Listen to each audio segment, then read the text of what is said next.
Recording in progress.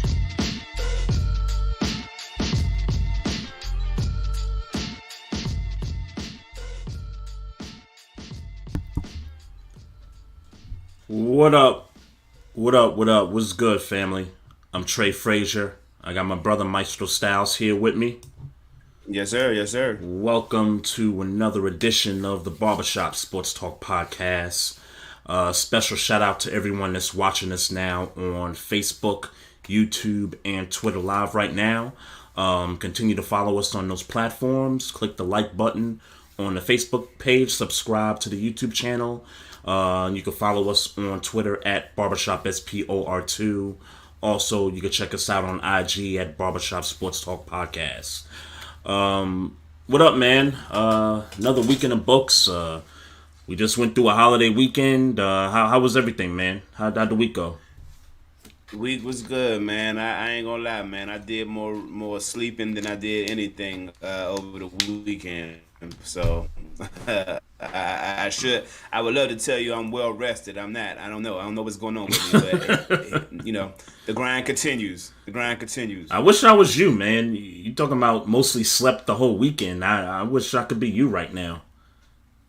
Man, kind of. It had its goods and it had its pros and cons. Of course, pros and cons. Of course, Yeah. that means you was non-productive for most of the time. Anyway. Yeah, and anybody that know me know that I be feeling some kind of way if I don't do something. Like it's a certain level of productivity I like to have on a daily basis. So yeah, especially you get a 3-day weekend, man. Those things for sure don't come by so often.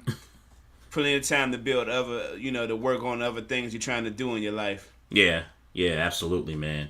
My weekend was hella busy, bruh. But I'm thankful. I'm thankful for it. We had a lot of guests over the weekend. Shout out to Mom Dukes. She flew back home yesterday, but she came to town Thursday and helped out with my cousin Philanda. She's had a couple of accomplishments in the past couple of months. She got married out in San Fran, and she also got her doctorate degree. So, want to spend a special shout out to her.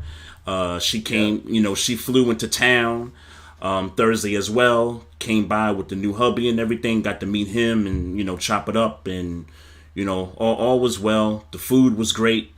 Had seafood popping off with the crab legs and all that good stuff. So it was a fun time, man. It was a fun time. That's what's up. Fun times, bro. But before we get into it, right? Special shout out to all the guests we've had in the past 5 weeks. Excellent guests. These last few weeks, man. I just want to, if I didn't emphasize that, as we've been doing this, sort of revamped version of the podcast, I want to, make sure I send, love to those that decided they wanted to come on and chop it up with us over the past month. And even, beyond that as well, earlier in the season too. And we definitely got some more of that, coming your way. But it's me and Maestro tonight. So ain't really much to talk about, really. I mean, we got basketball. Got a lot to dissect there. And there was a fight over the weekend too, which I'm kind of mad that I missed, but I'm sure you was able to capture a lot of that. So I saw it. Yeah. Yeah, I can't wait for that talk. Can't wait for that. But yeah, man, let's start here. By the way, hashtag free Brittany Griner. Still want to keep that out there in the universe. And I want to say one more hashtag before we move. Hashtag Leona Hale. And if people don't know, the story kind of went under the radar over the weekend. Leona Hale, who's a pregnant black woman in Kansas City, Missouri, was shot by the police over the weekend. Unarmed black female was stopped in her car, told to get out the car, multiple vehicles in the vicinity, got her hands up, and, just kind of to fast forward a little bit, the police shot her anyway. As far as I know, she's still alive. Thank God for that. Okay. We're going to have to find out what the deal is with the baby, though, because I don't know how many months she was pregnant. But if you, Google, or if you search on Twitter, Leona Hale, there's some gruesome video where she's down and, they putting her in cuffs and stuff. It's disgusting to me. You ain't never got to worry about me watching that, bro. I tweeted about that earlier this morning. It's one of the most disgusting things.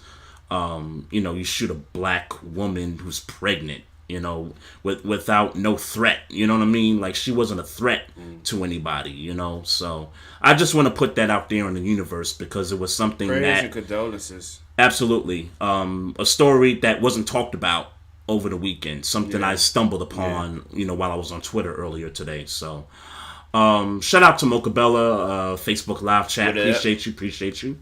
All right, man. Boston Celtics going to the NBA Finals, man. They win the Eastern Conference, beat the Heat in 7 games.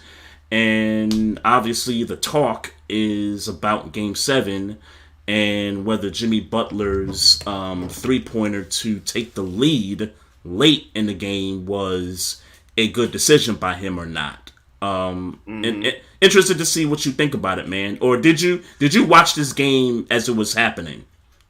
I didn't see the game as it happened. I saw the back end of it. I saw the sequence. Yeah. Look, man, straight up, flat out, that was a bad shot, man. That's not to shit on the game he had. He had a great game. Mm-hmm.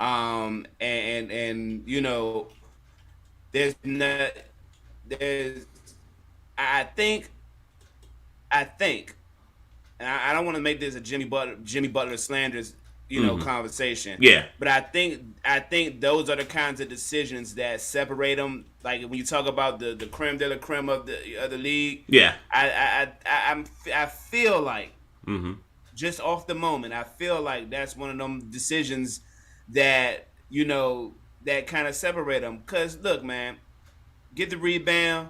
Run straight down. There's nobody in front of him, but I think it was Al Horford. Al Horford at the time. Mm-hmm. Who was on skates? He was on his heels. Mm-hmm. I think I think he shot the ball at like 11 seconds left in the game.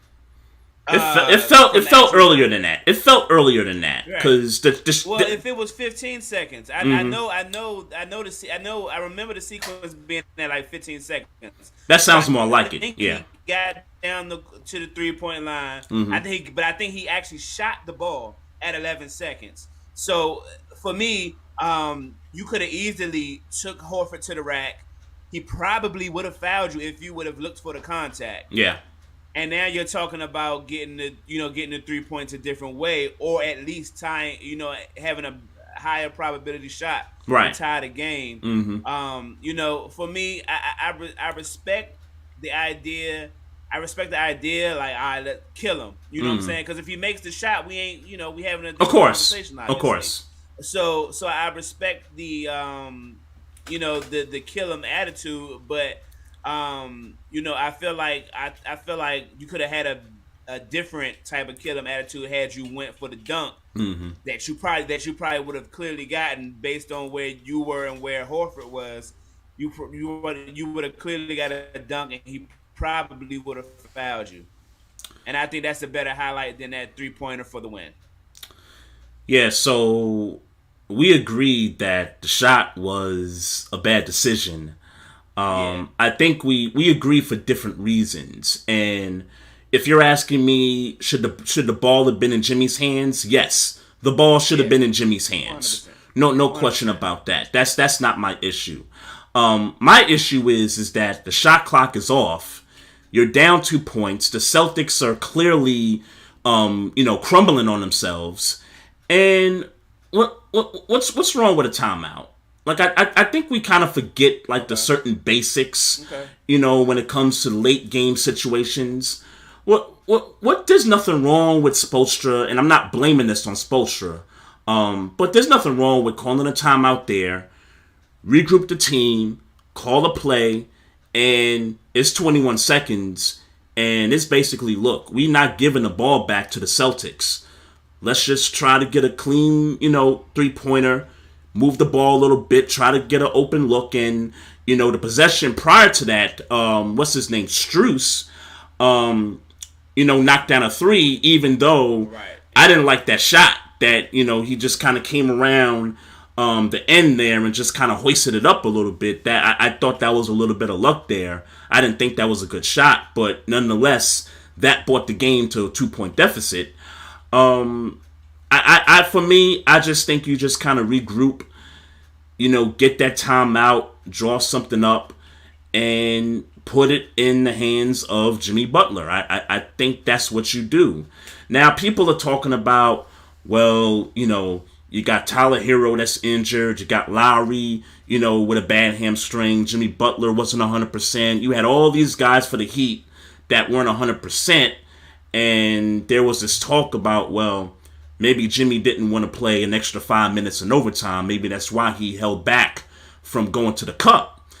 And I'm kind of like, he ain't thinking about that. He's not thinking about that. He's thinking about we about 2 points away from coming back. Yeah, we right there. That's what he's thinking about. Yeah, I just thought it was a bad decision. Well, let me. I disagree with the timeout, even though that was a better that it was an option that they had on the table. I agree that there was an option, and there wouldn't have been nothing wrong with it. Well, the reason why I wouldn't have done it is because now you're giving, clearly Boston is on the heels. They just missed the shot, rebound, all those things. Set the defense. You give them a chance to set their defense. I got you. Like I said, I got you. The jumper he missed was wide open, and if he would have went to the rack, it was so what I'm saying. And obviously, I'm saying that hindsight, because of what happened. Yep. But anytime the defense, Boston is a good defensive team, right? So giving them an opportunity to set and be prepared for whatever you might have had. Yep. I disagree with it from that front, and also, what was I about to say? Also, fuck, that thought left me that fast. Something about Strus or something about Jimmy. No. Okay. No. More so about the idea of them again. They're not gonna have the ball. If they call a timeout and draw a play. Yep. Let's say they called the timeout at what you said. It was 21 seconds. I thought it was more like 15. When they got possession, it was 21 seconds. Okay, so if it's 21 seconds, the Celtics are getting another shot. Whether Miami gets the clean shot or not, a clean shot, make it whatever. Boston is going to get another shot going down. They're not going to take 21 seconds off of the clock to win the game. I don't believe that's going to happen. But you might leave them with 5 or 4 seconds. You might leave them with 5 or 4 seconds, and maybe that's enough for Boston. But you try to leave them with less time as much as possible. Okay. I guess I don't disagree with them having less time, but I don't think a possession to get a clean shot. I don't think they take 15 seconds. I don't think they take 15 seconds. Probably not. You take the shot that's there. If it's clean and if it's 14, 13 seconds, you take it. I agree with that. And even if you don't call a timeout, if Jimmy would have stopped and just said, ho, you know what? Shot clock's off. Let's just burn a little bit of time. Let's set this up. Yeah, if you'd have did that, I would have been cool with that too. But even then, you still my thing is the Celtics are setting the defense up. The Celtics are setting their defense up. You're still getting an opportunity. Yep. That shot that Jimmy Butler got was a wide open 3-pointer. Well, even though I disagreed with the 3-pointer, it was wide open. Nobody was there. Yeah, I agree. Like I said, if he had thought to even try to get a 2 and tie the game, that was wide open. And Horford might have made the mistake and fouled them. Right. And then we're talking about, and like I said, we're talking about something different. So I think I'm against the time. If I had to rate actions, I think number one is obviously go to the basket, try to get a foul, tie the game. Yeah. Number two is take the 3. Number 2 is take the 3 though. Yeah. Like I said, why it's wide open. No, nobody's set. Then 3, maybe take the time out and Right. kind of strategize. But like I said, I just felt like Boston getting the opportunity to set would have been is a detriment to Miami in that situation. I guess for me, it's giving the Celtics a possession with some time left. I guess I'm looking at it from that standpoint. It's like the shot clock's off. You're down 2. They're crumbling. The Celtics are making a whole bunch of mistakes down the stretch. I mean, Marcus Smart just hoisting up threes, and it's like, wait, your best player's got to be holding the ball right there. Like those shots that Marcus Smart took, he should not have been taking those shots in those last few possessions. For me, it's more about don't give the other team another possession with a lot of time left, or don't give them a chance to have the ball with a lot of time left. And I felt like the Heat did that with the shot that was too early, in the shot clock, and the shot clock was off at that point. So, but needless to say, man, the Celtics they got it done. Shout out to Udoka. Yep. Yes, sir. Yes, sir. Yes, sir. Congrats. We always say we don't like Boston. We don't, we don't root for the Boston teams and stuff like that. I'm gonna be clear. I like the players on Boston. I like Tatum and Brown, Marcus Smart, and I'm happy for Al Horford, who's in his first finals in like 140 something playoff games. I think that was a record without being in the finals. So I'm happy for him. But when I say I don't like Boston, I mean I don't like the uniform. I don't like the colors. I don't like the city. For me, that's what I mean when I say I don't root for Boston. But the players, there's some likable players on that team, and in particular the coach as well. Well, that's the only thing I was going to say in response to that is congrats to the coach, first year, black coach. Yep. To the finals. I'm always going to applaud that. I'm not going to, that's where the praise stops for Boston. And that's not to say I got something against Marcus or any of them players in real life, but it's congrats to the black coach, first year taking that franchise back to the finals. And with all due respect, they're gonna lose. Let me get back to the Heat for a second. Okay. The Strus 3-pointer that they waved off 5-10 minutes later in real time after he hit the shot. I didn't like it, bro. I didn't like it. Yeah. Even if it was the right call, I don't feel like it should take that long. Right. Yeah. It is. That's kind of how I felt about it. It's like, wait, why are you waiting this long to overturn it? Yeah. And let's be real, his foot did not hit that line. I mean, I've watched that thing like 4 or 5 times. It did not come down on the line. I mean, it just barely, got there, but it didn't come full flush to the floor. So in my eyes, they got the call wrong. And who knows if that would have made a difference in them, coming out on top. But there goes that thing. But of course, those what ifs, those whataboutisms. There goes that thing.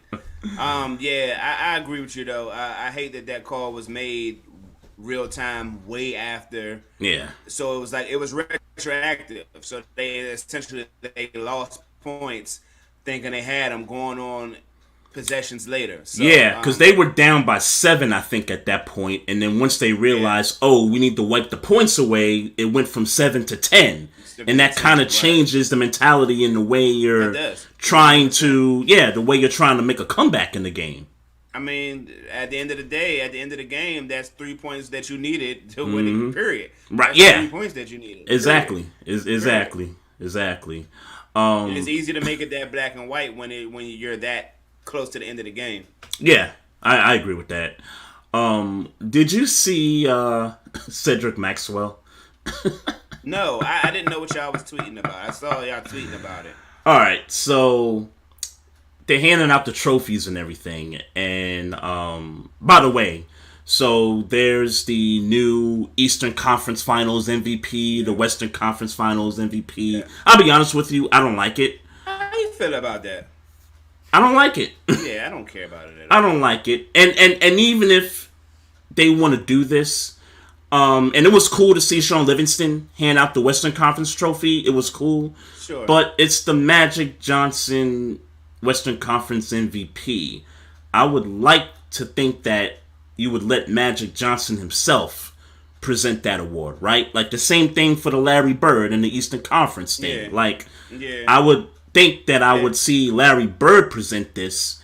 And another thing I was thinking about was like, damn, like they chose Larry and not Michael Jordan. They didn't name the Eastern Conference Award after Michael Jordan. Like, I like that. I like the Larry Bird pick if you're basing it off the Magic Bird rivalry in the 80s. Yeah.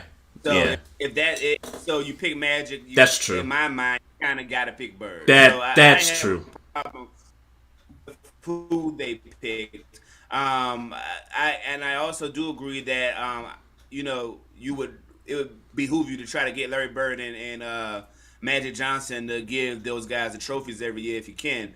So I mean, maybe they didn't. Maybe they didn't want to. Maybe they didn't want to, or maybe they feel schedules didn't work. Right, schedules didn't work, or maybe they feel a certain way about it. Maybe they don't like the idea of Eastern Conference, Western Conference MVP. That's a crazy. I mean, for what? For what?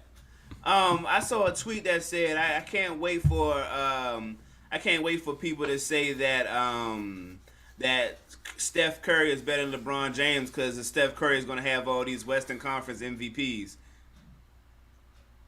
And it's like, bro, like, what is this? Makes like, no sense. What is this for? What is this for? What is this for? Makes no sense. And yeah, like meanwhile, I'm starting my petition for best player in the NBA. That's separate for most valuable player, and I feel like that's a way more valid award to give out than Eastern and Western Conference MVP. And then the whole, Steph's gonna have 4 rings, and he's gonna tie LeBron if he gets this 4th one.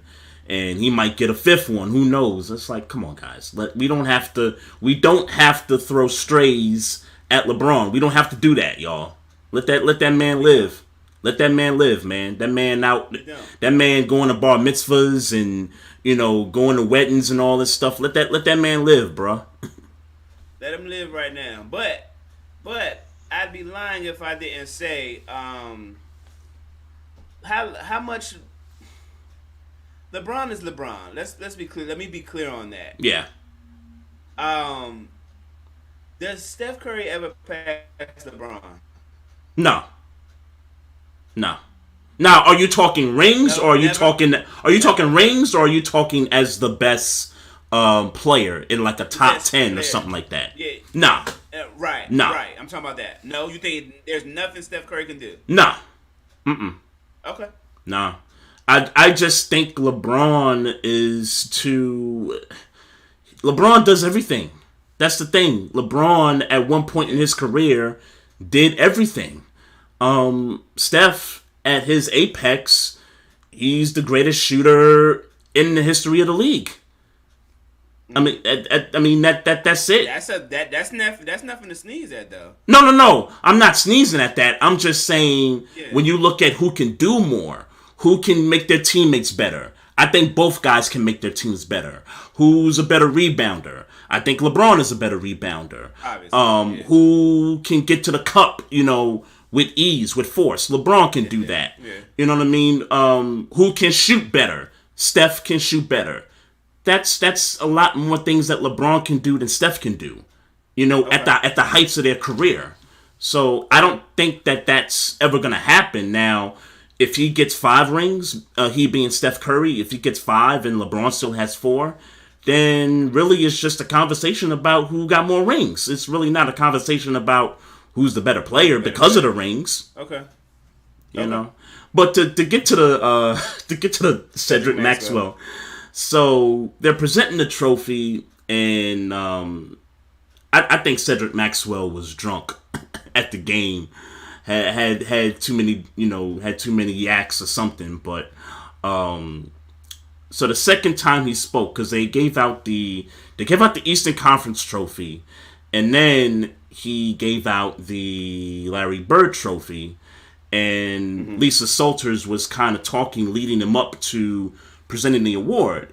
So after she's done talking, first thing this dude says, "Girl, it feels great to be on top." Talking about the Celtics, but talking about the Celtics, sure. but the way he started, the way he started it, girl, girl, it feels good to be on top. I'm like, the connotation is, I get it. Yeah. I was like, yo, this nigga is wild, yo. Did you look at her face? Did you take anything from her face? The camera panned away. The camera panned away from her face, so I couldn't see what her reaction was. But I mean, I heard it in real time, and mom's is sitting next to me, and she's laughing because she's laughing at the same thing I'm laughing at. Like, yo, this dude just said, "Girl, it feels good to be on top." Like, oh man. Well, I'm glad they let that live, because I'm glad they didn't make that into something they could have. Right. They because it kind of died down quickly after that. But I mean, people were tweeting about it. Like, people were. Yeah, I didn't see it. Yeah, I didn't see it. Yeah, people were saying something about it. But then, he shows up again. Stephen A's doing a set in the post game, and Cedric Maxwell just kind of interrupts his set a little bit. So it's like, yo, this dude is all the way lit right now. This dude is just having a time.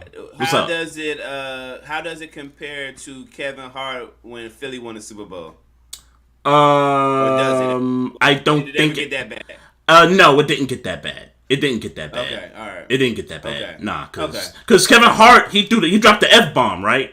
On the set, right? On TV. Yeah. Nah. Cedric Max. Nah, I didn't get that far. I think the only thing I think he said was, "How about them damn Celtics?" I think that was probably maybe the worst of what he said, which is really not all that terrible anyway, in my opinion. So that's not bad at all. Yeah.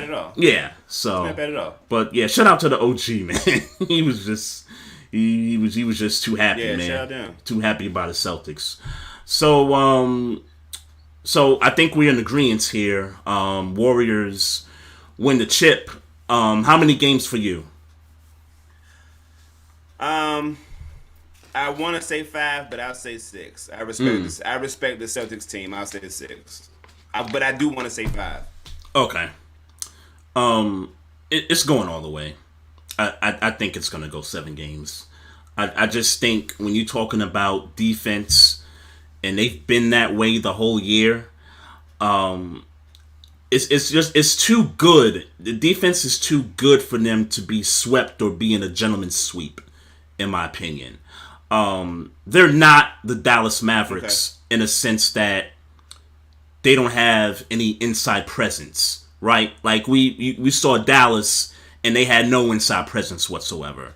I mean, it was almost as if the Warriors kind of changed who they were because of the matchup with Dallas. Even though we know that I don't think they really changed anything. I just really thought, oh, Dallas don't have no big. We can get points in the paint. Let's go do that. I felt like the Warriors were doing that on a consistent basis throughout the series. I don't think they're going to do that against Boston in this series. So it's going to be it's really going to be the Steph and Clay show. I mean, if you're talking about getting points and stuff, it's going to be a lot of 3-shot with the Warriors. And I think with the Jordan Poole gonna be there, man. Yeah, I hear you. I hear you. Boston's defense on the perimeter is pretty good too, man. I don't want to discount that, but I do eventually have the Warriors winning this series in 7 games. When it's all said and done, Golden State wins. Yeah. I think they get tired of all that running around that the Warriors do on half court.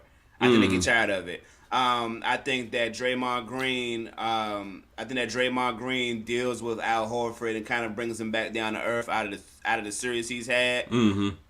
Um, I I think Draymond. I think Draymond might do a little bit more. You know, he might push that average up to about 15 in this series. You make a good I point think though, because it might be just to pull Horford away from the paint.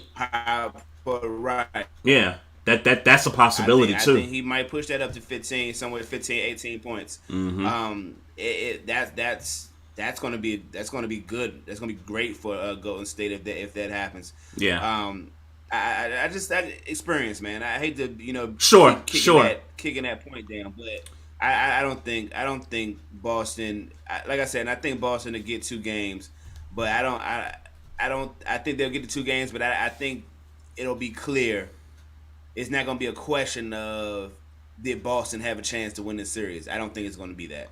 Yeah, it's crazy because a lot of folks on radio have felt like Boston has the better, not so much roster, but a better team, like in terms of the team concept and all that stuff. And I kind of slightly agree because I don't think I think Boston can go deep down their bench, right? Just as much as Golden State can go, 8, 9 deep. I think Boston can kind of do the same thing. On defense for Golden State, to have to deal with Tatum and Brown, you're going to be looking for Andrew Wiggins to do that, and Gary Payton Jr. comes back, hopefully healthy enough to where he can play some defense also. So you telling me that defensive pressure is coming off of Clay?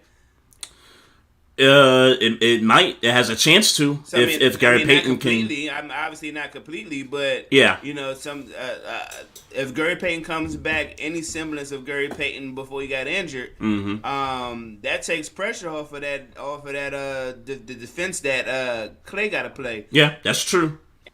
Because it's not what it once was. I think we agree it's not what it once was. Sure, but it's still feasible, but I'm more so saying that he could put more of that energy towards offense. Yeah, it's more what I'm getting. Yeah. I got you. Yep. I got you. Gosh, man. Yeah, I'm just saying. I think it's going to be a great series. I think it's going to be a great series. I think it's going to be an exciting series because I think. I hate to be a dick rider, man, but I think Steph Curry is going to be Steph Curry. I think Steph Curry is going to get MVP. I think he's going to do those types of things that why we feel like why the conversation of Steph and LeBron even really happens. Right. I think he's going to do those kinds of things in this finals. I think he's going to MVP. I think he's going to finals MVP. That may be the motivation. That could be the motivation. He does. Mm-hmm. Yeah. Yeah, I think he's gonna do what he does. And for those people that are putting KD in this conversation about why he left Golden State and all this stuff, look, we don't got to shoot strays at KD during the series either. I don't think if the Warriors win, which I expect them to, I don't think that changes KD's legacy. If you know where I'm going with this, I think I think his legacy is set right now. I think he's fine. I think his legacy. I still think he need to.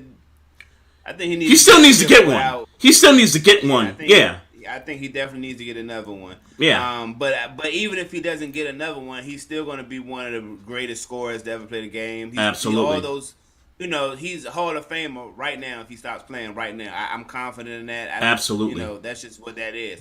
But I guess a lot of people have been talking about a lot of what I've been seeing on Twitter is KD left Golden State and Kyrie left Boston to come play together in Brooklyn. Yeah. And now these two teams are in the finals. I don't know what y'all. I don't know what people draw from that. I don't get why that's I ain't even heard that. That's the first time I've heard that. But yeah, I've been seeing it all over Twitter since was it Sunday? Yeah. I've been seeing it all over Twitter since Sunday, and I'm like, all right, well, I don't know what you first time I've heard that one. Yeah, I don't know what's to be said about that. But did you see the quotes on Colin Cowherd podcast with Nah. Draymond Green? Mm-mm. Essentially, Draymond Green got on the podcast and was saying that, as Kevin Durant played great in that finals. He gave him all his praise or whatever. Mm-hmm. But he said that he was allowed to. I ain't gonna say allowed, but Steph Curry was double team more in any given series than Kevin Durant was. You broke up for a sec. You said he was doing what? Draymond Green basically said that Steph Curry was double teamed way more in any given series that year than Kevin Durant was. So basically, he was saying that teams were intentionally double teaming Steph Curry over Kevin Durant, and that may have had something to do with Kevin Durant's run. I don't know about that. I mean, even if you play those guys one-on-one, they still beating them. I'll say this. I also saw something today where somebody reported that Ty Lue admitted that he double teams way more towards Curry than towards Kevin Durant. My thought was, why would you double team Curry more than Kevin Durant? Yeah, that doesn't make sense. If there was a player to double team, it's Kevin Durant. It's Kevin Durant. Yeah, right. With no disrespect to Steph Curry, but right. That Bama Kevin Durant is he's unguardable. Yeah, he's unguardable. I mean, you can guard Steph Curry. I mean, he'll still get his, but you can guard Steph better than you can guard KD. Right. Or if you're talking about singling them up, right? Singling them up, yeah, absolutely, yeah. Wow. Yeah, so I thought that was interesting. Wow. Draymond and Kevin Durant, had a bit of a Twitter exchange where basically Kevin Durant came on and was like, "That's false, 1,000% false." Yeah. And then Draymond was like, "Well, maybe you need to see the whole podcast." And Kevin Durant was like, "Yeah, I saw the whole podcast. I appreciate the love you showed me. Yep. But you're wrong in the idea that they double team Steph Curry more than they double team me." But I thought it was interesting that because if Ty Lue being, he was in his respect, some people may have thought that the Clippers could have went to the finals that year. So for him to say, yeah, we, strategically, it was our plan to double team Steph Curry more than Kevin Durant, if that's true. Right. I thought that was interesting, and why a coach would think Steph Curry was the dude to double team and not Kevin Durant. Right. And they met him in the finals twice, back to back. So, right. Like, was he saying they did that the first year KD got there, or did they implement this in both years? Because I would think if you did it the first year, then you got to change up, that following year. You got to double KD now. Because it didn't go in your favor. Yeah, exactly. And I thought the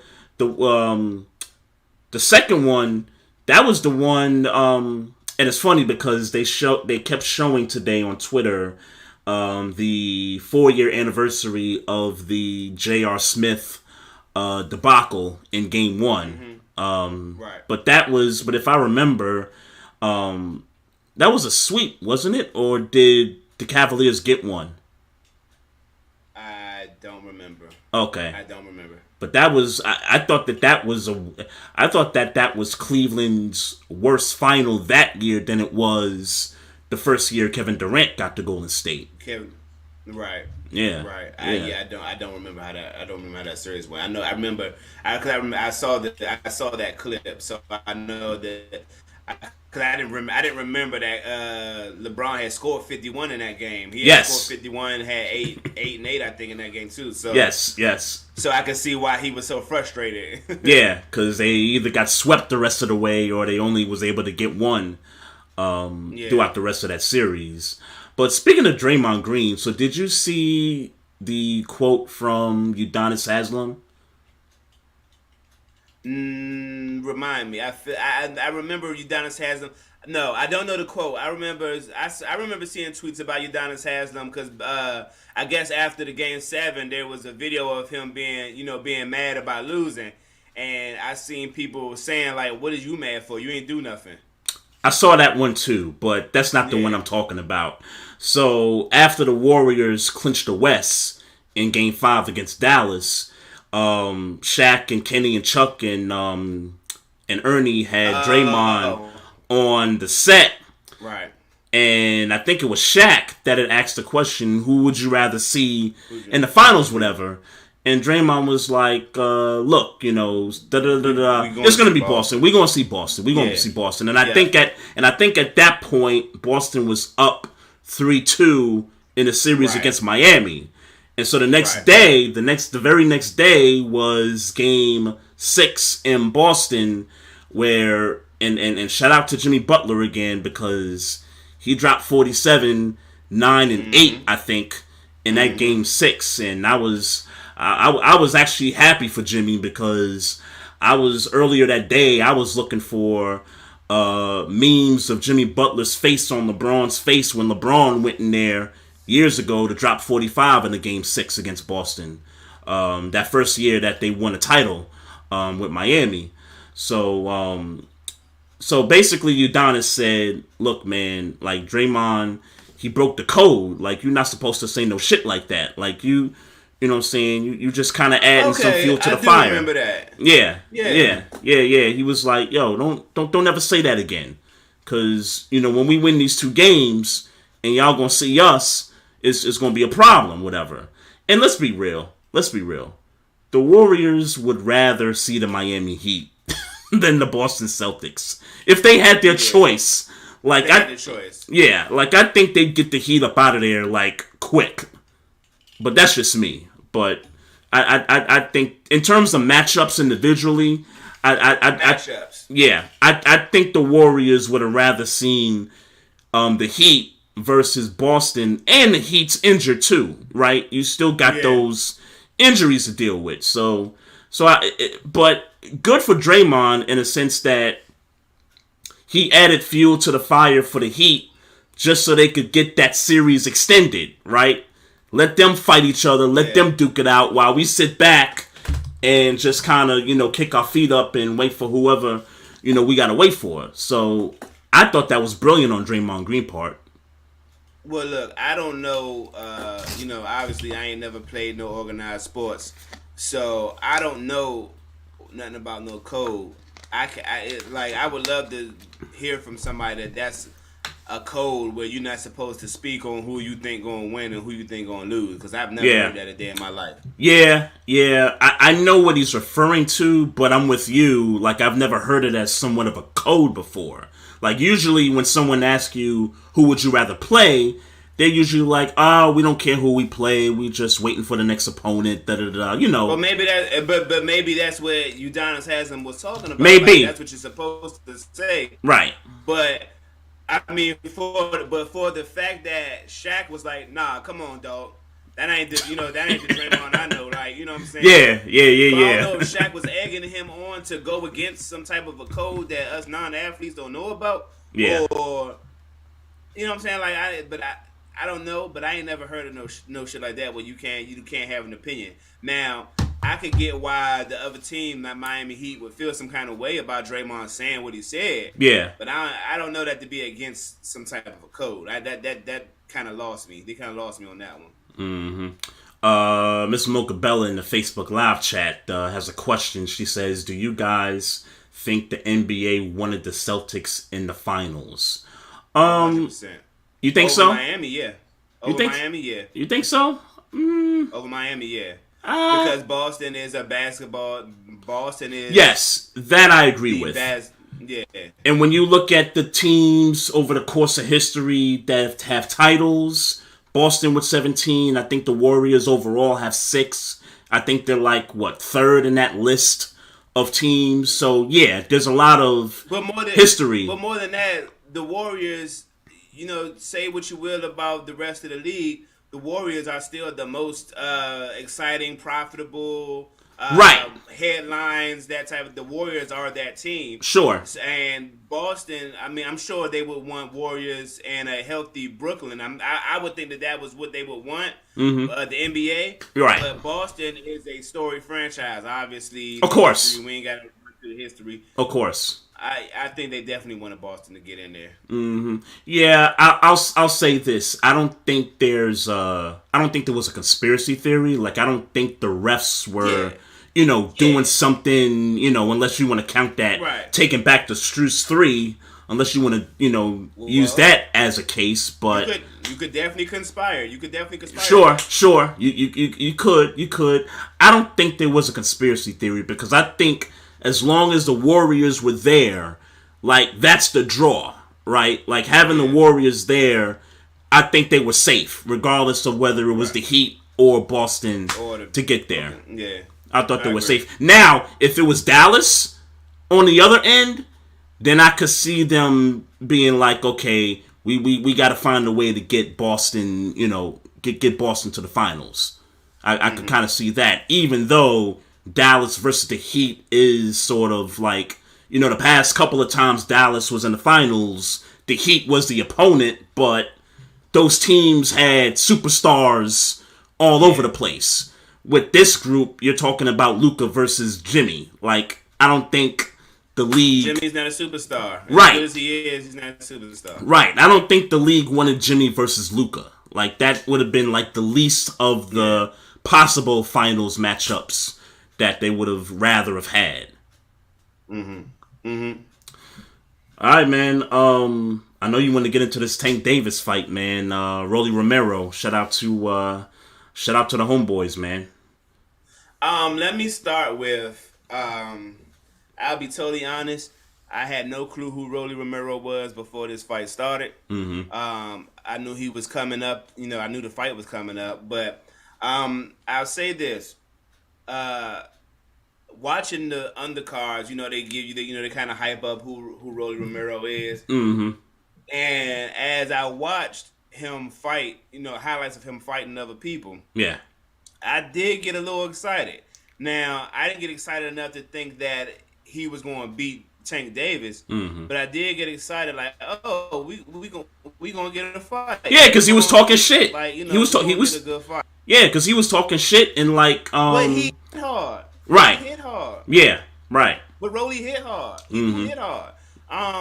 Just from I'm only basing it off the highlights I saw, during the fight. Yeah. But from what they were showing, I'm like, oh yeah, Slim hit hard. Like, obviously he's not as experienced. Obviously he hasn't had as many fights, and I know the big thing was going in is that he started boxing at like 17, whereas Tank Davis been fighting since like 7, something like that. So I mean, I get that. I get all those things, but he got in. I mean, if I had a Rolly Romero, and like I said, I only heard of him Saturday, so I watched a little bit of, whatever highlights they show, the press conferences and all that. That's what I saw of him. Yep. And he always looked like, he looked weird, like in his face, like he looked kind of weird. Yeah, like, he got like a baby face kind of a, he got kind of like a baby face kind of a look to him. Nah, not even that. I'm trying to be politically correct, and trust me, this is the time where I should be politically correct based on what I think he looks like. But it just looked. So what I'll say is that just in his face, he looked off. Like, he always looks off to me. Yeah. He even kind of talks off. Like, he got this weird tone in his voice. Yeah. It ain't got nothing to do with me, but the way he says stuff is something just was off about him. But when I started seeing the highlights of him box, I'm like, oh, but Slim do hit hard. And if you watch the fight, you could see that Tank Davis recognized, oh, Slim do hit hard. Like, he don't, like, regardless if I'm a better boxer or not, if I get caught with one of these, flush, yep, I could be in some shit.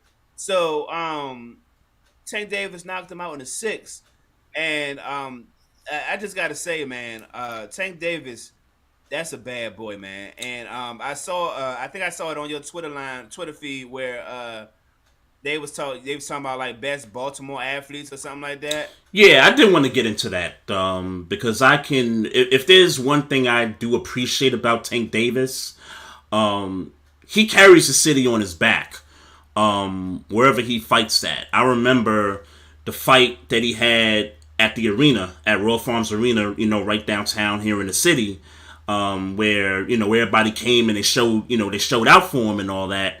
And so he give love back to the city. I could certainly appreciate that about him. But the conversation was with somebody. I think I want to credit this guy because he's a former athlete that I follow on Twitter. Baltimore native, also used to play for UVA. I forget his name, but he was talking about how he's approaching the Mount Rushmore of Baltimore athletes. Now, we're not talking about guys that came and played for the O's or the Ravens. We're talking about athletes that were born, raised in the city, came up and all that. Right. So I thought about it, and I said, you know what? I do agree that he's on his way, but I'm not about to put Tank Davis up in that Mount Rushmore just yet. I feel like, kind of like he does, he needs a few more fights, and I think he's got to fight another star, right? Like, I feel like he's got to fight that one guy. I don't know if it's Deontay Wilder, Devin Haney. Okay, they're not in the same class. Yeah, Deontay Wilder. Yeah. Different class, right? I think the closest and the right. I think the guys you're talking about is like a Devin Haney. Devin Haney might even be too small. Mm-hmm. I think he would have to gain some weight to get to somebody that we're thinking about, like a Lomachenko, like a I don't think he would ever get to Earl Spence, but I think he would have to gain weight to get to some of those guys you're talking about. And trust me, I'm not boxing aficionado guy. Mm-hmm. But I heard a lot of conversations about the Devin Haneys. I heard a lot of conversations about I just said his name, Lomachenko. I heard conversations about those caliber of guys that he needs to fight in order for him to be on that Mount Rushmore. Like, he got to get on those types of fights and win. Yeah. I'll tell you this though, there is no at this stage, I don't see him taking no small fights no time soon. That I agree with. He's not taking no small fights. I agree with. I mean, he's borderline superstar at this point. Like, when you talk boxing, I don't think. Yeah, I think there's only a few guys in the sport. That are bigger than Tank Davis, and that's like Bud Crawford, Errol Spence. Yeah. I mean, if you want to put Deontay Wilder there, I don't know how I feel about that right now. Because of his last fight, right? Because of the last fight he had, right? Yeah, that, and just Tank Davis shows out every fight. Mm-hmm. Like, it's an ass whooping every fight. This was no different, by the way. It's an ass whooping every fight. Right. So I don't think there's too many people in the sport. I guess you still got to put Canelo up there, even though he just lost recently. What about Triple G? Like, it's not, in my opinion. Mm-hmm. Not for me, just for me. Mm-hmm. And I'm not boxing aficionado guy. So don't hold me to this. Right. For me, and call me a prisoner at the moment. I'm not gonna go as far as to say that he is pound for pound. Nah, he's not pound for pound the best fighter in the game. Mm-hmm. But most exciting fighter in the game right now, and he's still whooping ass, is undoubtedly Gervonta Tank Davis. Yeah, I appreciate how this dude puts B more on his back, man. But I'm not gonna. And not to cut you off. Yeah, go ahead. To cut you off. Let me say rest in peace to Gary Russell Sr., who was Gary Russell Jr. is boxing now, but his father passed recently. He's big into boxing. Actually, low key, Gary Russell used to live over here. I heard. Where I'm at. Okay, that's what's up. A while ago. Right. That's what I heard. Right. That's what I heard. I don't know how much of it is true. Interesting. Well, rest in peace to rest in peace to the homie. Yeah. Yeah. If I had to pick Mount Rushmore of Baltimore athletes right now, just again, we're talking athletes that were born, raised in the city, not players that, played for the Ravens, played for the Orioles. That's an entirely different list. But I would go Melo, Hakeem Rahman, what's the swimmer? Phelps, and Sam Cassell. That's my four right there right now, and that's without me mentioning the likes of Muggsy Bogues, Dominique Foxworth, Todd Gurley, Rudy Gay, just to name a few of those guys. I ain't gonna hold you, bro. And I might be a prisoner at the moment, and Go ahead, put take up there. Go ahead, man. I take Rockman out, man. I take Rockman out and put in Tank Davis, man. I would, bro. Yeah, that's what homie told me, man. Homie on Twitter told me that. He said that not that he's aware of his resume and things like that. Rockman was pretty good back in the day. I'm not gonna throw strays at him. I don't think he was this. And I don't pretend to have followed it. I was younger. I don't pretend to have followed his career as well as I am able to watch Tank Davis. Yep.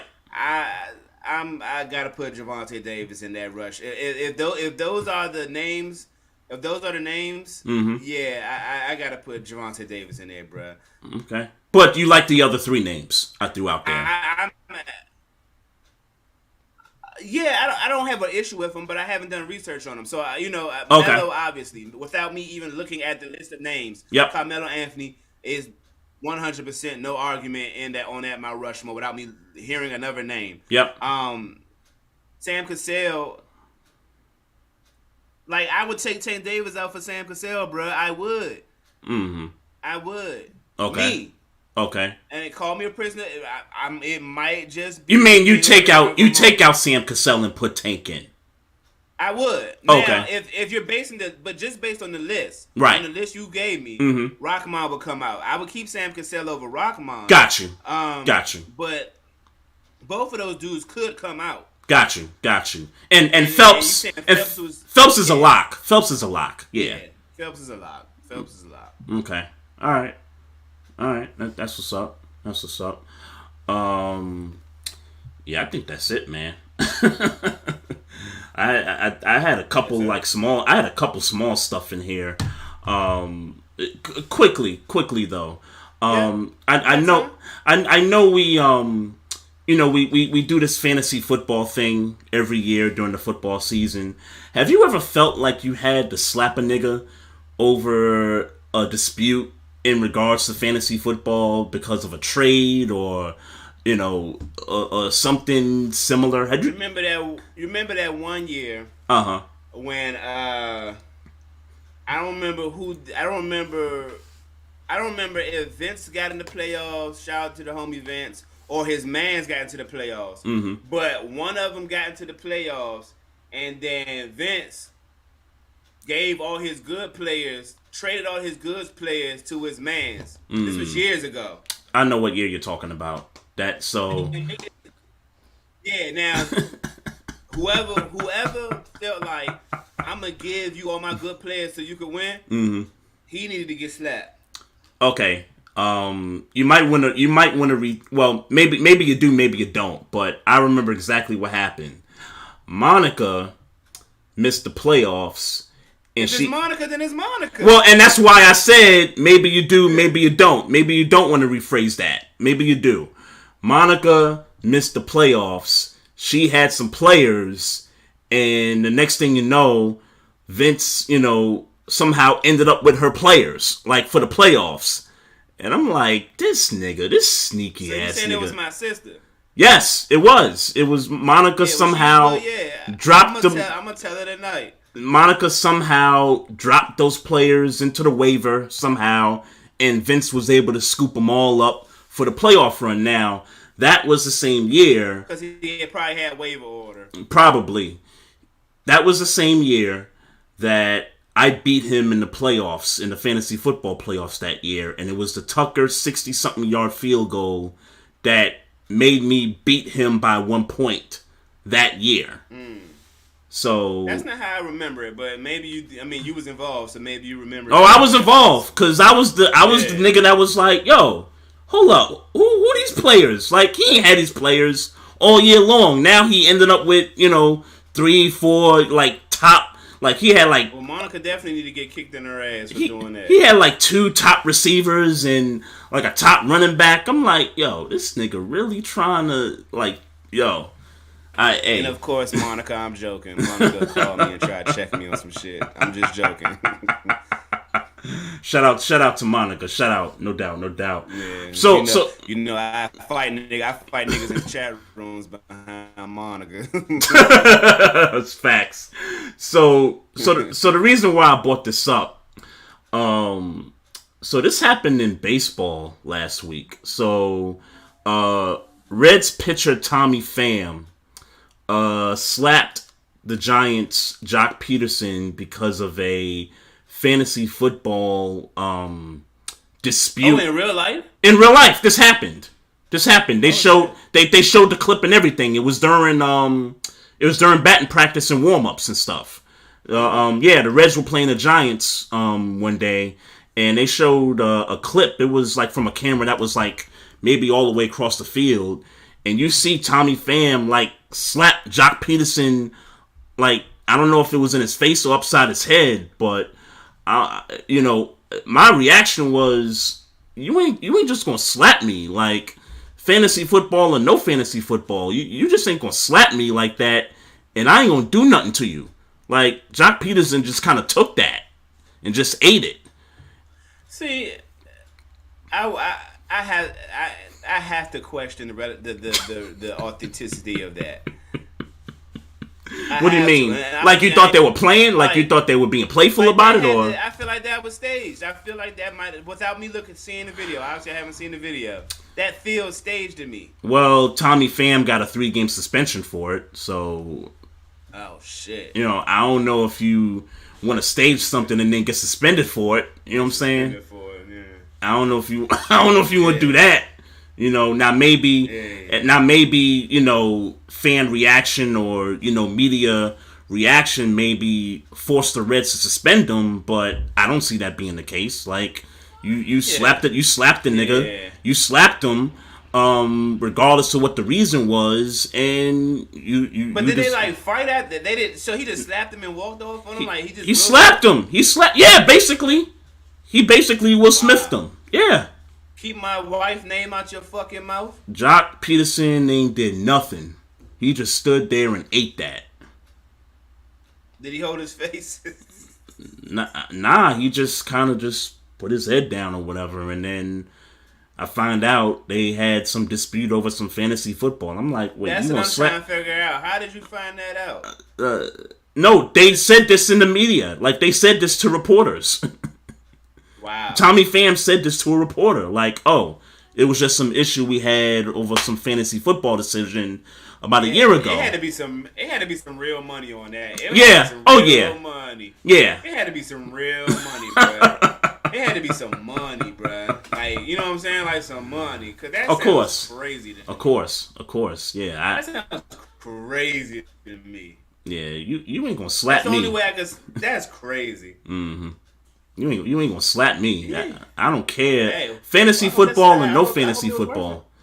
He ain't playing for 3 games. So I'm about to say, I hope that slap was worth it. I hope he got his money for him to get suspended 3 games. Essentially, you just lost more money. You lost money, right? I don't know, man. But you just ain't slapping me over no fantasy football stuff. And I ain't gonna do nothing. And I ain't gonna do nothing back to you. You know what I'm saying? Yeah. Like, I might owe you some money and stuff, and I might deservedly get the slap, but I ain't just gonna sit there and just not, retaliate. Nah, I would love to know. So there was no conversation. He just walked up on him and slapped him. He didn't. It looked like there was a little bit of convo in the beginning. Okay, Again, like the clip. All right. Again, the clip was like maybe, I don't know, 5 seconds. and then like the first 2 seconds he slaps him. So I don't know how much more of that was in context prior to that, but it did look like they were in the conversation, prior to the slap. I mean, I feel like okay, total speculation. Mm-hmm. I feel like if Slim walked up on him and was like, "Yo, where my money at?" The nigga who got slapped had to say something slick out his mouth for Facts. that dude to Facts. feel like Facts. For that dude to feel like, oh, what? Like, and slap the dog shit out of him. Mm-hmm. And you saw the slap. He ain't like pussy. He slapped the dog shit out of him. He slapped him. I mean, and again, it was far away, so your fucking mouth. He slapped the shit out of him. It was, the camera was so, like, when Will slapped Chris, that camera was close up, so you could see and feel the velocity, right? That camera was so far away, like I said, it looked like it was way across the field from where it was at. But he went like that, and you probably can't see the speed because it was so far away. But I could imagine he Will Smithed him. Yeah, he Will Smithed him. Keep my wife's name out your fucking mouth. Keep my fantasy football out your mouth, nigga. That's crazy. That's crazy, bro. That's crazy, bro. And who's the dude that slapped him? What's his name again? Tommy Pham. Tommy Pham. Tommy Pham. I might go get the jersey. Yeah, go copy your Reds jersey or something, man. Yeah, I might go get the jersey now, bro. He's slapping the shit out of niggas behind fantasy football. And niggas is holding it. Yeah. And niggas is holding it. And Jock Peterson ain't no bum. Like, the dude is good. You know what I'm saying? Like, you slapping one of the best hitters in the league. Like, if you slapping a dude that ain't getting no burn, then, it don't get as much credit. But you slapping a dude that's, like, one of the Giants' best players. So. Interesting. Do they play each other later on this year? That's a very good question. I'm not going to research that right now, but when I get off of this thing, I might take a look. I might just take a look to see if they play each other again. I might have to watch that game. Yeah, I might have to watch that game. Mm-hmm. Yep. I got one more thing, man. Have you heard this thing with Liz Cambage, the NBA player? No. The WNBA player, I'm sorry. I saw her name, but no, I don't know what happened. Yeah, so it turns out that looks like video evidence or, some reports out there from when they were playing in Nigeria, maybe a year ago or something like that. I don't remember the time frame, but she was throwing out racial slurs at the Nigerian basketball players. Like, she was calling them monkeys and all this stuff. And I'm like, what? Like, you doing that? And she like one of the better players in the league. She is. She's like one of the better ones. She's with the Sparks now. I think she's with the Sparks. But I don't appreciate that. Sit her down. And cut her, but sit her down. And what's crazy is I think her dad is African and her mom is it's Australian or someplace out there. I don't remember, but you can't be calling Nigerian basketball players monkeys. Yeah, you can't be calling black people monkeys. Period. Ooh, man, I wonder why she felt like she could get that off. I don't know, man. I mean, to be honest with you, it ain't getting enough coverage. I would love to know. Yeah, I hate to be that guy at WNBA. I mean, since the Cynthia Cooper shit happened a couple weeks ago, what's the last you heard about it? Not a damn thing. And I'll be honest with you, I thought that was in somebody's book. Like, somebody wrote a book about that. Like their experience being under Cynthia Cooper. But that's wild too. That's wild too. Yeah. That stuff is wild too. Shorty. Hey, I don't. Cynthia Cooper was if she did all that. Yeah, Shorty was going crazy. Shorty was going crazy. But and this is in no way saying that what she said, what she was doing was okay. This is not me. This is not that. Yeah. But that's some of that shit she was saying. That's Yeah, trash talk. yeah, for real. If I ain't never heard it, I'm like, yo, she it's was kind of wild. how it's like the female version of how I would talk shit to somebody on the court. Pretty much. Like she went in, Pretty much. Slim. She probably was doing that as a player. But She probably was doing that as a player. I don't. Yeah, you. I mean, she won 4 in a row. She won 4 in a row. Yeah. I mean, there might be something to that. I'm not going to tell. I'm not going to speculate about what she did when she was a player, because then next thing you know, niggas start coming up. Next thing, former WNBA players. I don't want it to get messy like that for her. But yeah, right. Right. Yeah, but I mean, I just put her in the Mount Rushmore of the WNBA last week. Yeah. That's nastiness. But Shorty with the Sparks, yeah, she got to sit down for a little bit though. I would hope that they already got her nice sit down papers. Yeah, the draft facts. She gotta go sit down. Yeah, facts. She gotta go sit down for a little bit. Yeah, absolutely, man. Yeah, go sit down. Think about that. Yeah. A side note, man. I may do another merch giveaway for the finals in the next few days. I might do like a game 4 or game 5 or something like that. I might have a little contest there. So well, you got to go on to game 7. So I mean, call the score on game 7 if it go your way. Yeah. But if there's no game 7, then I can't have the merch. Yeah. Then I can't have a contest if it don't go. Yeah. Game 7. I was going to say, don't worry, because it ain't getting to game 7, bro. If it's tied, well, I'll tell you what. If it's tied after 4, then at least I know it's a guaranteed game 6. I might just have the contest at game 6. If it's 3-1 after 4, if it's 3-1 after 4, then I'm just gonna have to do it. Game 5. That's how I'm gonna play it.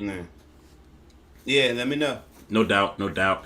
Appreciate everybody in the chat room. Shout out Mocha Bella. Shout out to everybody in the Facebook live chat. Appreciate y'all watching us on Twitter live, YouTube live. Make sure y'all continue to follow us on those platforms. You can also check us out on Instagram at Barbershop Sports Talk Podcast. And if you got questions, comments about the show, just hit us up on the email at barbershopsportstalk1@gmail.com. So that's it for the show. We'll be back next week, and I guess game 1 is Thursday, game 2 is Sunday, and I think game 3 is Wednesday. So we'll be back next week to just kind of recap the first 2 games of the series, I guess. I'm mad these games are spaced out the way they are. Well, yeah, that's one thing to complain about. But what's real is that we about to really have to start finding stuff to talk about. It's that time of the season of our podcast season is upon us, where ain't no real sports that nobody want to talk about happening. Well, it gives me some time to catch up on some documentaries, right? So, and I had this list in my head, like, I need to catch up on some stuff. Like, I don't know if you've been watching some of the stuff that's been coming on TNT, like, late after these playoff games. But there's a joint in there that's got, like, Ghostface and Wu-Tang in it. I watched, like, the first 5 minutes of it, and I didn't quite understand, like, the connection and stuff. But it's obviously, it's a scandalous documentary where a dude was trying to do something with the Wu, and he got caught up and Martin Shkreli. Yes, him. Yeah, yeah. So I want to catch up on that. Oh, so it's the Martin Shkreli doc. That's the dude who he bought the unreleased Wu-Tang album for $2 million. He also he found some type of a cure. He had a medicine for some type of a cure. Yeah, I mean some type of a disease. And then he drove the price up crazy, like drove it up so crazy that literally nobody could buy it. He went to jail somehow. He got something connected in that. Yeah. He went to jail behind that, and he just recently got out of jail. So he I don't listen to him talk, so I don't know if he's an asshole or not. Right. But the public perception of him is that he's an asshole. Yeah. Which, by the way, you kind of gotta be an asshole if you gonna drive the price. Look, I get that you gotta get your bread for finding medicine for certain types of things. Yeah. But to drive it up to the point they I heard people saying that he drove it up by like 800% type shit. Like some wild shit like that. Yeah. And somehow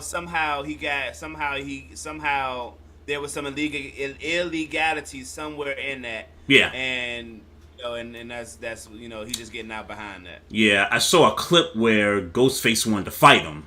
So that kind of tells you a little bit of everything. And let's be clear, he ain't really putting his hands on that dude. He who? Ghostface? Ghostface, yeah. Yeah. Yeah, like that. That's the kind of that's the type of rich that dude is, and that don't make I respect Ghostface. I don't think he no sucker or no shit, but right. That ain't gonna go in his favor. Yeah, right. Yeah, okay, got you. Yeah, so I do want to check that documentary out as well as some of the other ones that they've been kind of premiering after these playoff games on TNT. I still got to see that Cypress Hill documentary on Showtime. One of my coworkers. You didn't know that happened? Yeah, didn't even know that happened. Okay, yeah. If you check that out, man. I've been meaning to check it out for a while now, but my coworker said it was okay. And then one that ESPN released just a few days ago, something about the mixtape or something like that. In regards the and one joint. The and one joint. Yep. So yeah, I got some stuff to check out already. Yeah, I think it premiered yesterday. It's a 30 for 30. Okay. It's a 30 for 30. Right. So yeah, it's a lot of documentaries to check out. Maybe if we watch a couple or something, maybe we could just kind of recap a few of these things. But yeah, you're right. It's getting to that time of year where the sports is drying out. I'm not talking about baseball. I'd rather go to the games than talk about it. But there's still the NBA draft. I'm not gonna cut. And I ain't gonna know nothing about it. So exactly. You be talking to yourself. Exactly. So I'd rather not talk about it. I'd rather just go to the games if I have a chance to. But the NBA draft, that'll be something to talk about later in the month, I'm sure. And then, if I could line up some guests, that'll be some content right there. So I'm constantly working, to try to get some folks on. So. And again, I want to say shout out to all of our previous guests, this calendar year so far. They've been, coming on, they've been bringing it. So if you got nothing else, man, we can sign off, bro. I'm good, bro. No doubt. All right, y'all. Y'all have a blessed week. We'll be back next week. Peace. Love.